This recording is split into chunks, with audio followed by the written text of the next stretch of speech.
Fish on Fridays. I'm Al McCauley, and today I want to talk to you about yet another spectacular piece of art that really affirms our Catholic faith.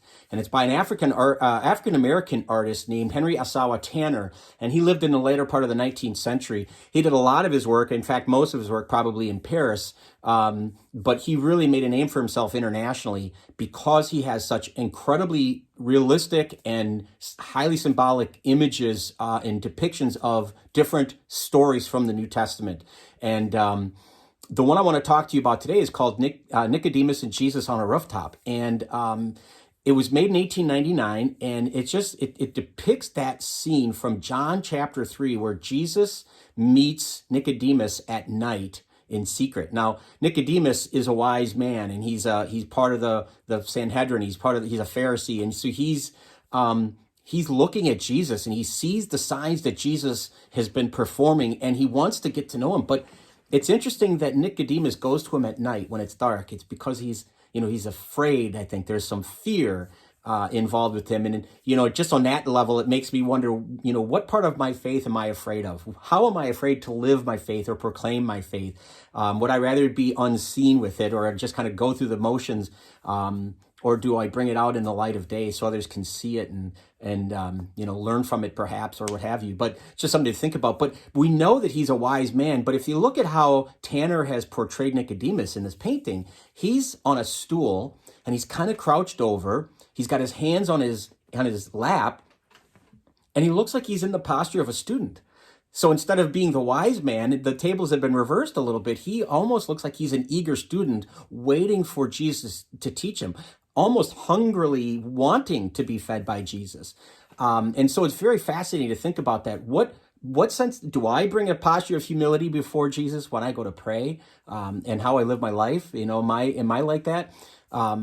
Conversely, when you look at Jesus is standing up straight. He's looking very directly at Nicodemus, and you can see the authority that he has. Not a judgmental or I'm better than you type of authority, but just a conviction about who he is and what he is. This wisdom that comes with knowing his role, his being sent by God to do the will of the Father. And Tanner depicts this brilliantly because this scene, again, this is in John 3. It happens at night. And so the only light that really Tanner uses is because they're on a rooftop, you can see the light that's kind of on the bottom right-hand side. He's kind of coming up the stairwell, and it illumines Jesus's face, but in particular his chest, as if to say he's the light. This is the real light that Nicodemus is drawn to.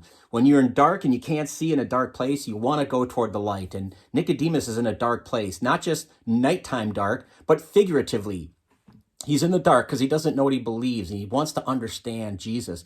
And so Nicodemus is almost leaning forward toward the light. He's drawn to that light.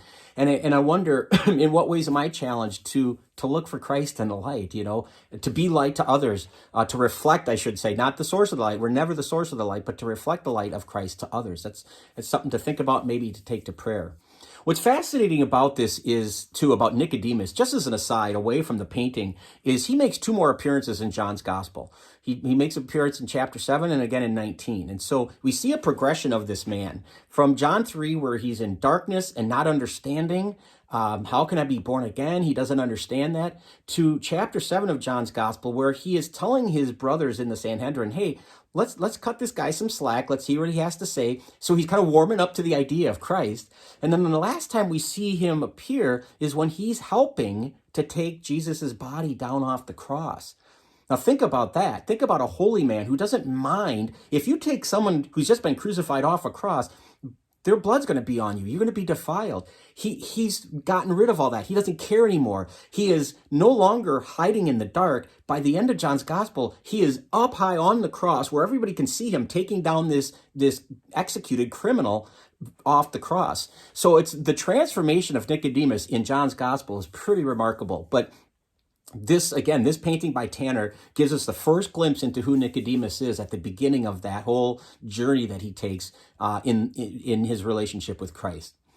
I hope this has been helpful. I hope this is something that maybe you want to share with others. We'd love it if you would subscribe to our YouTube channel, follow us on Facebook. But either way, thank you for tuning in every Friday for Fish on Fridays. Until next time, please be good to each other, and God bless.